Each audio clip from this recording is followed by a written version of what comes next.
Le 14 mars dernier, les techniciens de la ville, les élus et le cabinet d'architectes Fernandez et Serre visitaient le chantier du futur espace culturel. Celui-ci sera implanté à l'intersection des rues Henri Delahaye et du 11 novembre 1918.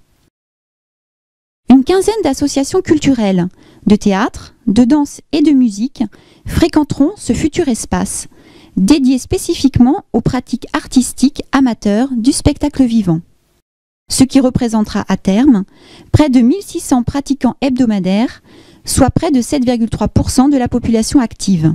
D'un montant de 5,8 millions d'euros, il ouvrira ses portes au premier trimestre 2014.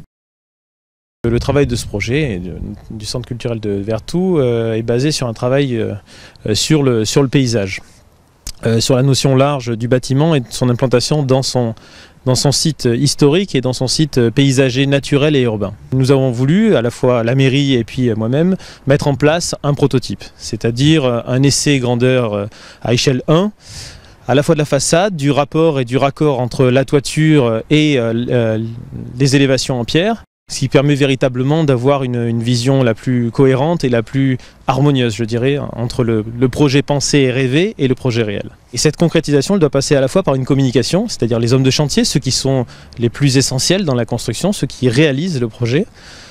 Et donc il faut pouvoir communiquer avec eux, il faut pouvoir échanger et dialoguer sur ces détails qui font la matérialité.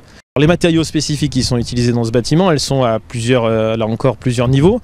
Elles sont déjà sur un niveau acoustique, donc une contrainte acoustique très forte en fonction des éléments de programme qui ont été établis dans cet équipement, que ce soit pour le plateau pédagogique, pour les studios d'enregistrement ou pour les salles de danse.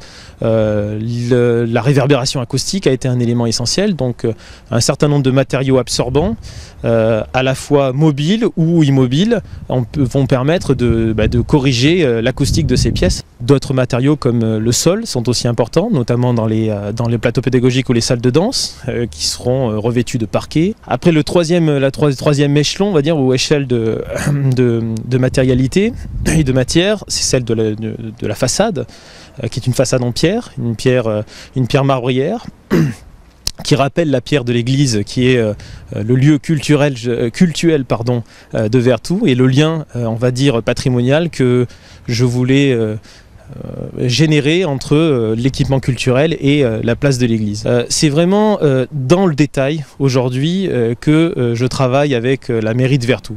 C'est vraiment dans le détail qu'on essaie de déterminer au plus juste quels seront les usages qui vont être mis en place et de quelle manière on pourra pouvoir offrir aux différentes associations qui seront là présentes un outil le plus fonctionnel et polyvalent.